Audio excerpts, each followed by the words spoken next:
De l'amour. Mon âme a soif du Dieu vivant.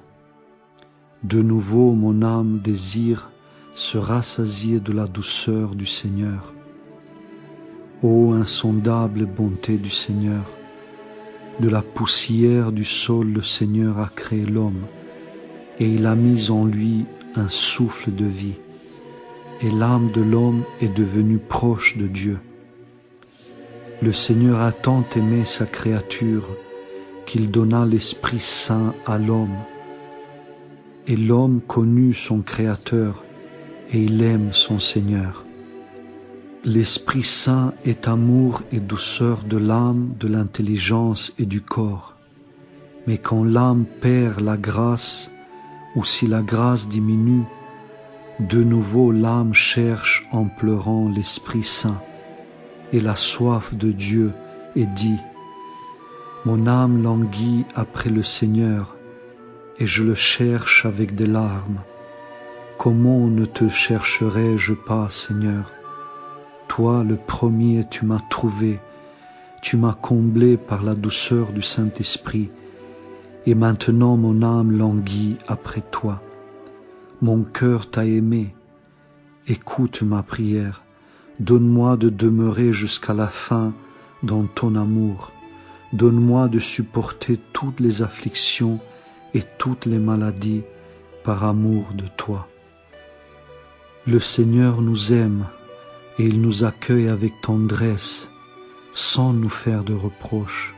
Tout comme dans l'Évangile, le Père de l'enfant prodigue ne lui fit pas de reproches, mais ordonna de lui donner un nouveau vêtement, de lui mettre au doigt un anneau précieux et des chaussures aux pieds.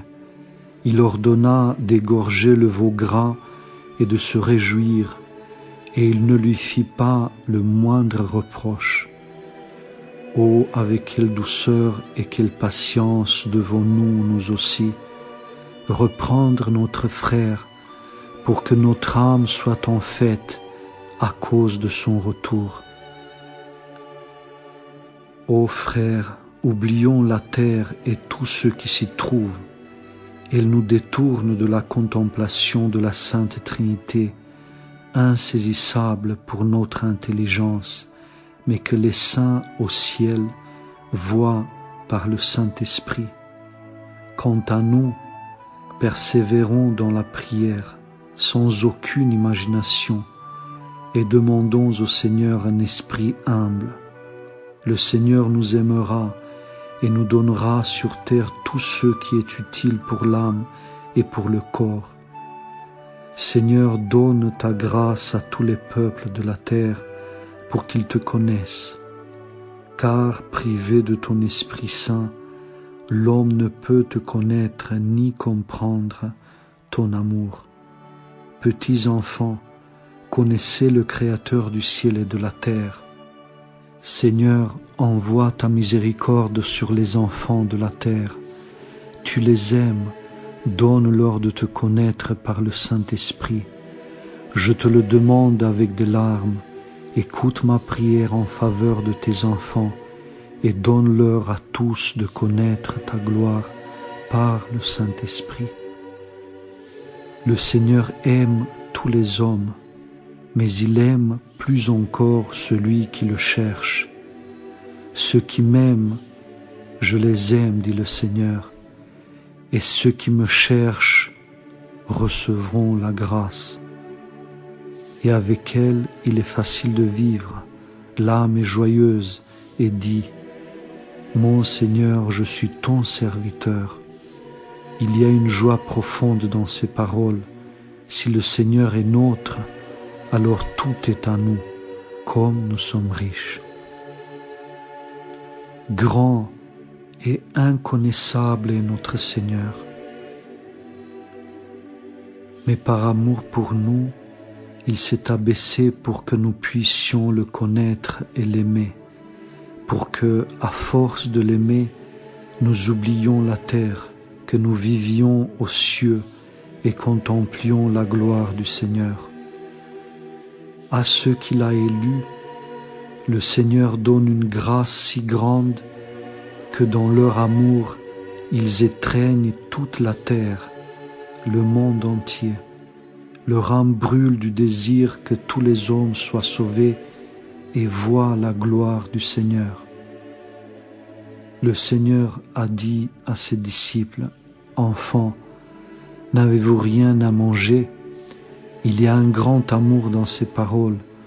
Le Seigneur nous appelle enfants. Quelle plus grande joie pourrait-il y avoir? Il nous faut profondément méditer sur ces paroles et sur les souffrances endurées par le Seigneur pour nous sur la croix.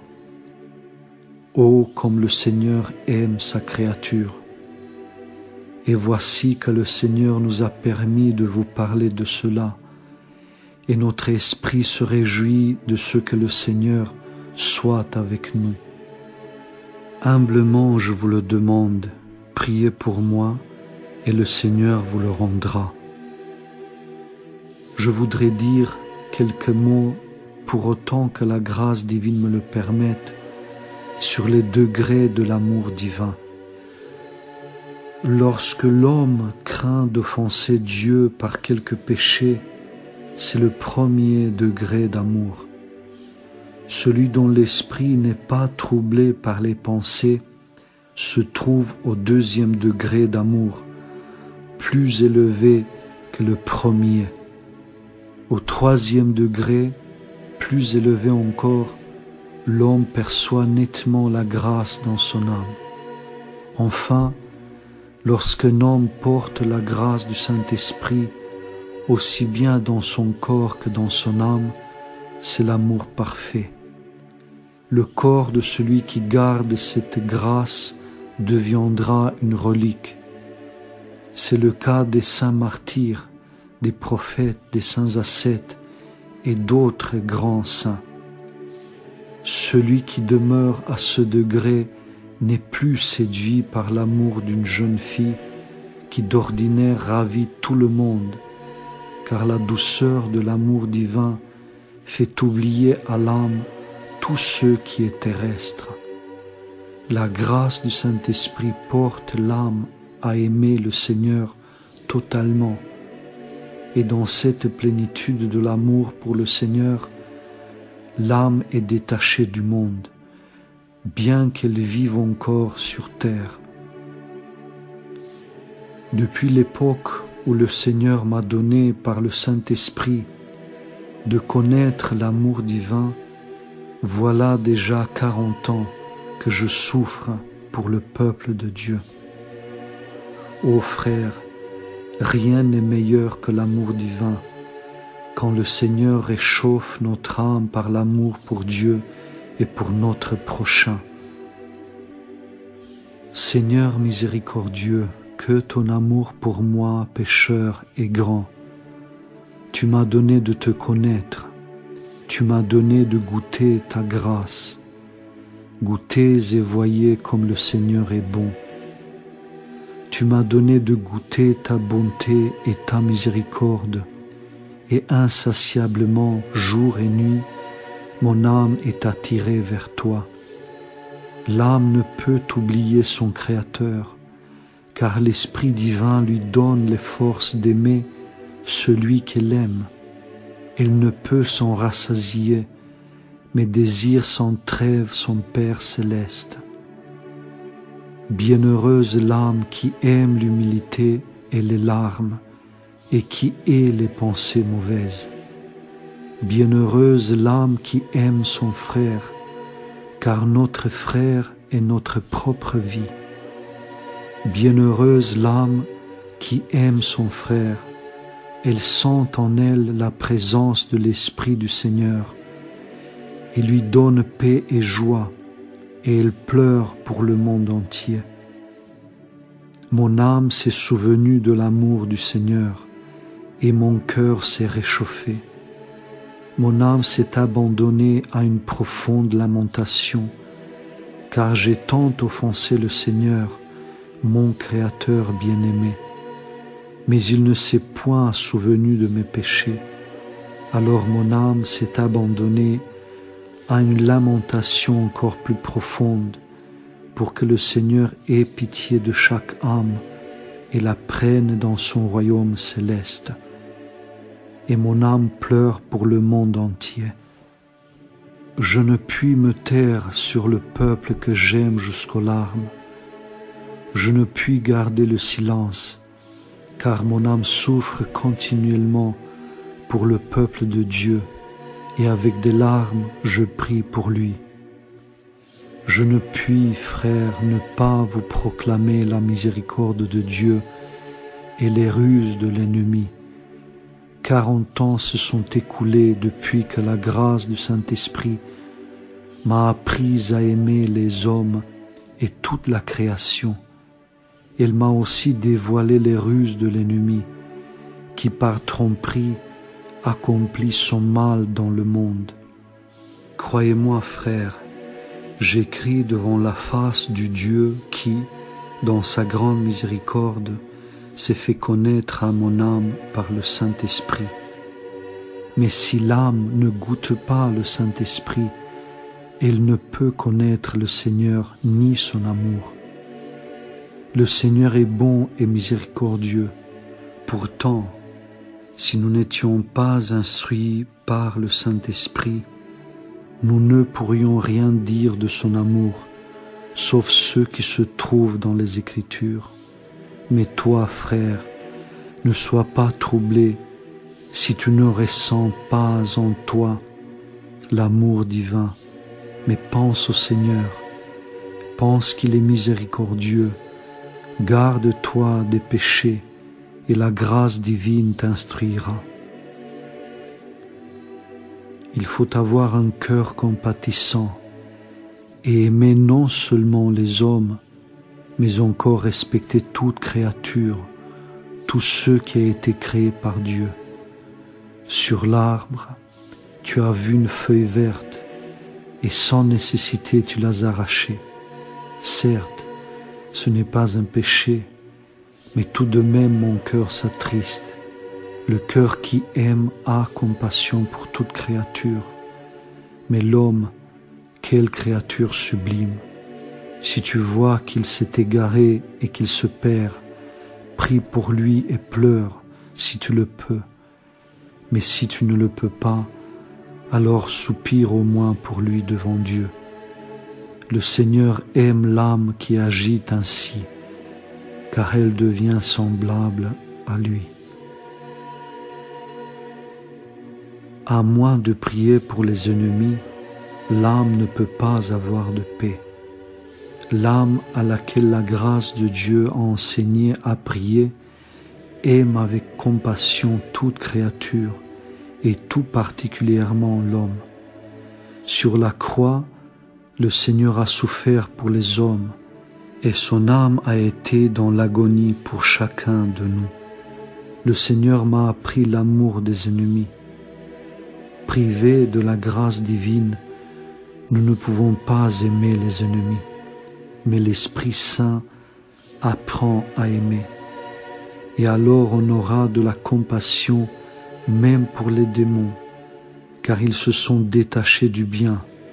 Ils ont perdu l'humilité et l'amour de Dieu. Je vous en supplie, faites un essai. Si quelqu'un vous offense, ou vous méprise, ou vous arrache ce qui vous appartient, ou persécute l'Église, priez le Seigneur en disant « Seigneur, nous sommes tous tes créatures, aie pitié de tes serviteurs, et tourne-les vers le repentir. Alors tu porteras perceptiblement la grâce dans ton âme. Au commencement, force ton cœur à aimer tes ennemis. Le Seigneur, voyant ta bonne intention, t'aidera en tout, et l'expérience elle-même t'instruira. Mais celui qui pense du mal de ses ennemis, l'amour de Dieu n'est pas en lui, et il n'a pas connu Dieu. Quand tu prieras pour tes ennemis, la paix viendra sur toi. Et lorsque tu aimeras tes ennemis, sache qu'une grande grâce divine vit en toi. Je ne dis pas qu'elle soit déjà parfaite, mais elle est suffisante pour le salut. Si par contre tu injuries tes ennemis, c'est le signe qu'un esprit mauvais vit en toi et qu'il introduit dans ton cœur de mauvaises pensées. Car, comme l'a dit le Seigneur, c'est du cœur que jaillissent les bonnes ou les mauvaises pensées. Si les hommes savaient ce qu'est l'amour du Seigneur, c'est en foule qu'ils accouraient auprès du Christ, et il les réchaufferait tous de sa grâce. Sa miséricorde est inexprimable. Le Seigneur aime le pécheur repentant, et avec tendresse le serre contre sa poitrine. Où étais-tu, mon enfant? Je t'attends depuis longtemps. Le Seigneur appelle à lui tous les hommes par la voix de l'Évangile, et sa voix retentit dans le monde entier. Venez à moi, vous tous qui peinez, et je vous donnerai le repos. Venez et buvez l'eau vive. Venez et apprenez que je vous aime. Si je ne vous aimais pas, je ne vous appellerai pas. Je ne puis supporter que même une seule de mes brebis se perde. Même pour une seule, le pasteur va dans les montagnes et la cherche partout. Venez donc à moi, mes brebis. Je vous ai créé et je vous aime. Mon amour pour vous m'a fait venir sur la terre, et j'ai tout enduré pour votre salut. Je veux que vous connaissiez mon amour et disiez comme les apôtres sur le mont Tabor, Seigneur, il nous est bon d'être avec toi. Seigneur, donne-moi de verser des larmes pour moi-même et pour le monde entier, afin que les peuples te connaissent et vivent éternellement avec toi. Seigneur, rends-nous dignes du don de l'humble Esprit Saint pour que nous puissions comprendre ta gloire.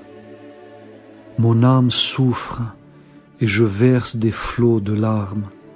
J'ai compassion des hommes qui ne connaissent pas la douceur de l'humble attendrissement du cœur. Mon âme a un grand désir, que la miséricorde du Seigneur soit avec tous les hommes, afin que le monde entier, tous les hommes sachent avec quelle tendresse le Seigneur nous aime, comme ses enfants très chers.